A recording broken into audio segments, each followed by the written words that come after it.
Olá, Igreja de Deus, a paz do Senhor Jesus Cristo. Amém.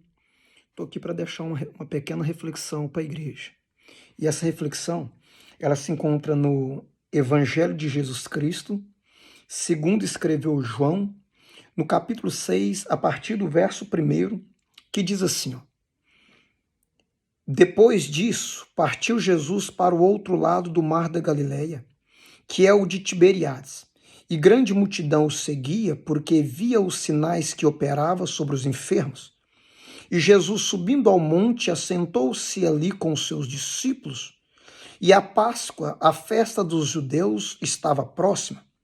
Então Jesus, levantando os olhos, vendo que a multidão, que uma grande multidão vinha ter com ele, disse a Filipe: Onde compraremos pão para estes comerem?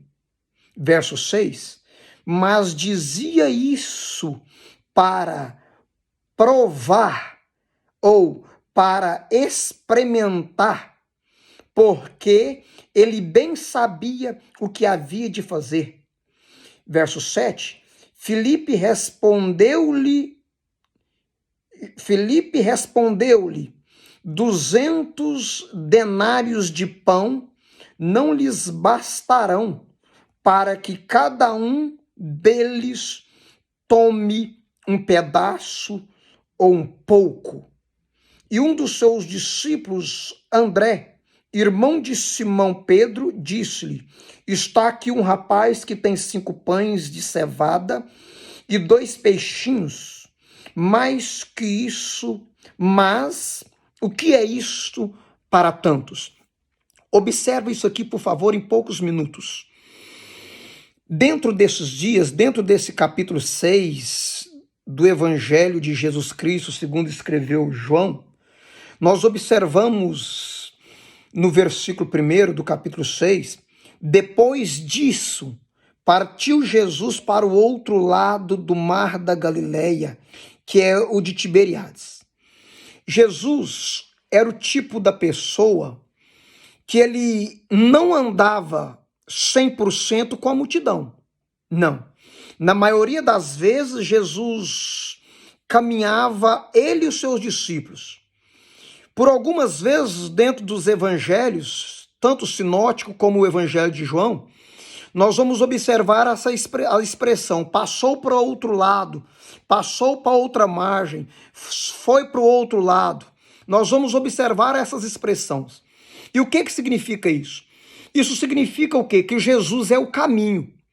E por Jesus ser o caminho, a multidão precisa ir ter com ele. As pessoas precisam ir ter com ele. Por isso ele fazia isso.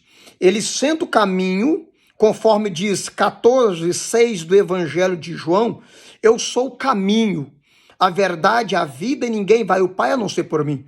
Então, por ele ser o caminho, ele andava mais separado. E a multidão ia a ter com ele, porque ele é o caminho. Ele é o caminho. E dentro desses dias aqui, Jesus estava passando por um momento de muita agonia, de muita aflição, de muita tristeza. Por quê? Porque se nós meditar nesse mesmo texto, no Evangelho de Mateus, capítulo 14, nós vamos observar que Jesus tinha recebido a notícia que o seu primo, João Batista, tinha morrido, tinha sido decapitado. Então Jesus se encontra triste porque João Batista tinha morrido e ao mesmo tempo se aproximava da Páscoa. Nós lemos aqui no versículo 4 que estava perto da Páscoa. E nos dias da Páscoa, conforme diz Neemias capítulo 3, o verso 1, a porta das ovelhas era aberta.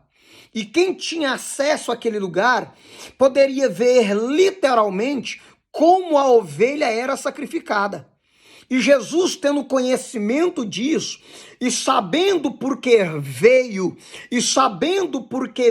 sabendo qual era a sua missão, isso trazia nele um tipo de agonia, um tipo de aflição, mesmo ele sabendo por que ele veio, Nós observamos que quando Jesus estava no jardim do Getsemane, a Bíblia diz que ele orou e falou: Pai, se possível, afasta de mim este cálice, todavia não seja feita a minha vontade, mas a tua que estás nos céus. E o evangelista Lucas vai revelar que ele orou com muita agonia, com muita intensidade, a ponto do seu suor se transformar em grandes gotas de sangue que corria pelo chão. Então observe, ele se encontrava triste devido à perca do seu primo e mesmo um grande amigo, primo João Batista, se encontrava já agoniado, ele já sentia o peso do pecado da humanidade sobre ele, né, que era que viria a Páscoa, que viria a crucificação de Cristo. Então tudo isso trazia nele agonia, e observa que ele, estando ao monte, ele olhou ao alto. Isso significa que Jesus orou, porque também nós vamos observar essas expressões. Jesus não tomava atitude e decisão sem antes orar, mesmo ele sendo o Pai, ele sempre, antes de tomar qualquer decisão, ele clamava, ele orava.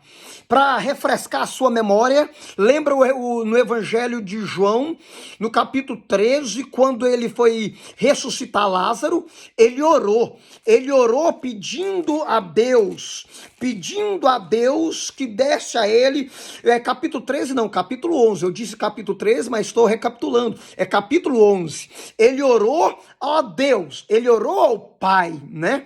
Isso aí as pessoas observaram aquilo e aquilo chamou a atenção das pessoas. Então aqui da mesma forma, ele estando no monte, ele olhou ao alto, ele olhou aos céus, pedindo ao Senhor a sabedoria para lidar com tais situações. Ao mesmo tempo ele viu que grande multidão envinha. Então a Bíblia vai dizer que Jesus vai olhar para Filipe no versículo 5 do capítulo 6 do Evangelho de João. Ele vai olhar para Filipe e vai falar assim: ó, Filipe, o que faremos para essa grande multidão?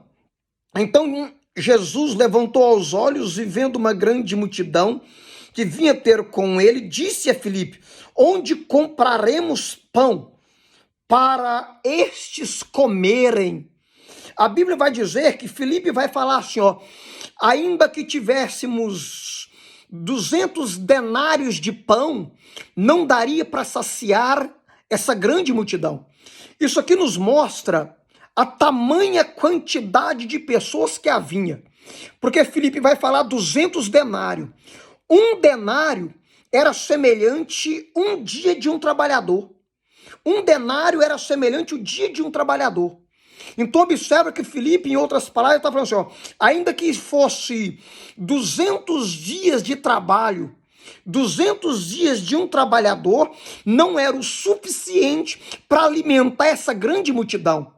Filipe é quem? Filipe é um jovem pregador, é um pregador. Filipe é aquele que apresentou Jesus a Natanael. A Bíblia vai dizer que após Jesus perguntar a Filipe, Filipe dá tal resposta, vai entrar em cena uma outra pessoa cujo nome é André. André já é mais velho do que Filipe.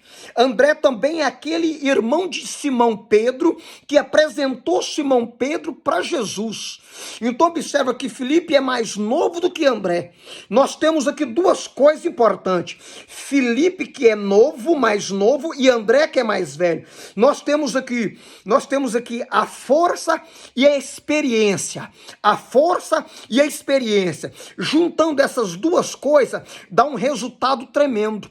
Porque Jesus disse que a beleza dos jovens está na sua força e a glória dos idosos nos seus cabelos brancos. Então nós temos a experiência e a força. André entra em cena e fala: tem aqui um jovem que tem 5 pães e 2 peixinhos? O que é 5 pães e 2 peixinhos diante de uma tamanha multidão? Diante dos olhos humanos não é nada. Mas nós precisamos entender uma coisa, que o pouco diante de Deus se torna muito.